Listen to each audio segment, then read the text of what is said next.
আসসালামু আলাইকুম রহমতুল্লাহ। সুফা একাডেমিতে সবাইকে স্বাগতম জানাচ্ছি। আজকে আমাদের সুফা একাডেমির একজন উস্তাদের সাথে আপনাদেরকে পরিচয় করিয়ে দেব এবং কিছু প্রশ্ন, যে প্রশ্নগুলো আপনাদের জানা উচিত, যে প্রশ্নগুলো অনেকেরই জানার ইচ্ছা আছে, সেই প্রশ্নগুলো আমরা আজকে একজন উস্তাদের কাছ থেকে আমরা শুনবো।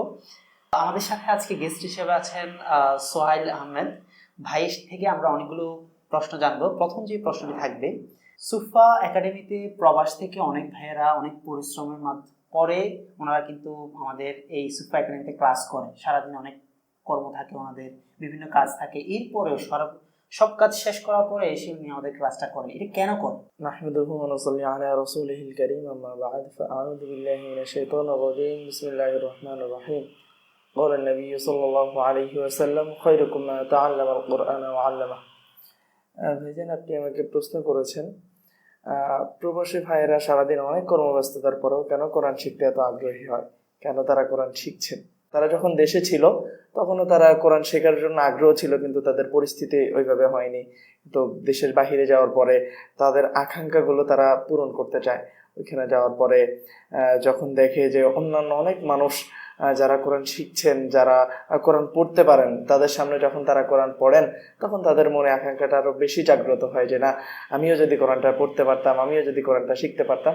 এইরকম অনেক আকাঙ্ক্ষা থাকে তাদের। আমাদেরকে যখন তারা মেসেজ করে, তারা এইভাবে তাদের আকাঙ্ক্ষাগুলো বলে যে ভাই, খুবই ইচ্ছা আমার, খুবই আশা, আমি যদি কোরআনটাকে শিখতে পারতাম, আমি যদি কোরআনটাকে নিজের মধ্যে আয়ত্ত করতে পারতাম, এটা আমার অনেক দিনের শখ। তাদের মনের ভিতরে অন্যকে দেখে যে আশাটা জাগ্রত হয় যে না, আরেকজন পারছে, আমি তো পারি না, আমিও তো মুসলমান, আমি তো শিখতে পারি নাই।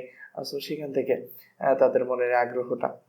আলহামদুলিল্লাহ, খুবই অনেক ধরনের ইমোশন থাকে, যে ইমোশনগুলো আপনাদের সাথে শেয়ার করে, অনেকগুলো আবেগ অনুভূতি থাকে যেগুলো আপনার সাথে শেয়ার করে। আলহামদুলিল্লাহ।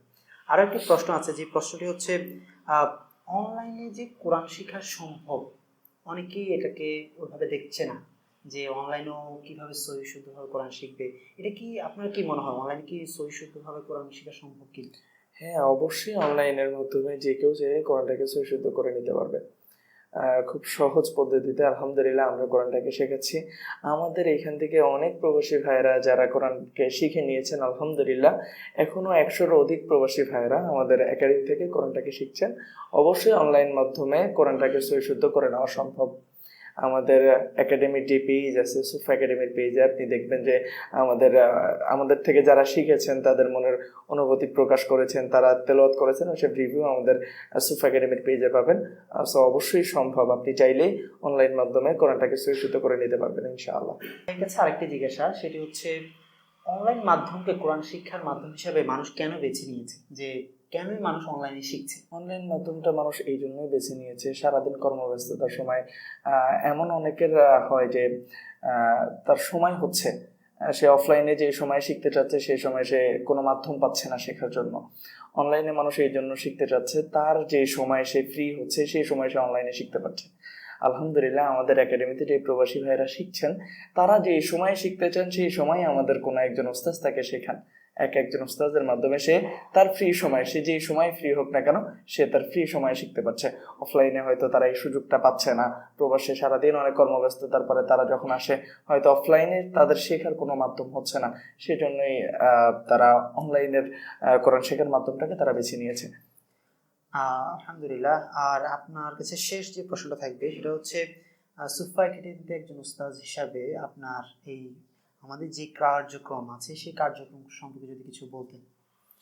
আলহামদুলিল্লাহ, আমি নিজেকে অনেক সৌভাগ্যবান মনে করছি সুফা একাডেমির একজন ওস্তাদ হিসেবে। আলহামদুলিল্লাহ, প্রবাসী ভাইরা যখন কেউ আমাদের থেকে পরিপূর্ণ কোরআনটা সহিশুদ্ধভাবে শিখে নিতে পারে, এটা নিজের কাছে অত্যন্ত আনন্দের একটা ব্যাপার। যে সে আমার থেকে শিখছেন, তাদের মনে যে অনুভূতিটা, তাদের খুশি দেখে নিজেকে আরো বেশি আনন্দিত মনে হয় যে না, আমি একজনকে শেখাতে পেরেছি। আলহামদুলিল্লাহ, সুফা একাডেমিতে থেকে এই যে দিনের কার্যক্রমের সঙ্গী হয়ে তাদের সাথে যে পথ চলাটা, এটা যেন আল্লাহ তাআলা অবিচল রাখেন। আমি এই জন্য সুফা একাডেমিকে যেন আল্লাহ তাআলা কবুল করে নেন, এই জন্য আল্লাহ তাআলার কাছে আমি সর্বদা দোয়া করব। জাযাকাল্লাহ, শুকরিয়া। আলহামদুলিল্লাহ, আমরা অনেকগুলো বিষয় সম্পর্কে জানলাম এবং সুফা একাডেমির কিছু কার্যক্রম এবং আমাদের অনেক ভাইদের আবেগ অনুভূতি, কোরআন শিক্ষার প্রতি যে একটা আগ্রহ, ভালোবাসা, এই ধরনের অনেকগুলো বিষয় সম্পর্কে আমরা জানলাম। ইনশাআল্লাহ আমরা পরবর্তীতে আরো এরকম ছোট ছোট অনেক এপিসোড নিয়ে আসব, যার মাধ্যমে আমাদের অনেক আবেগ অনুভূতি এবং আমাদের ভাইদের অবস্থান সম্পর্কে অনেকগুলো বিষয় সম্পর্কে আমরা জানবো। আল্লাহ সুবহানাহু ওয়া তাআলা সবাইকে ভালো রাখুক, সুস্থ রাখুক। আসসালামু আলাইকুম ওয়া রাহমাতুল্লাহি ওয়া বারাকাতুহু।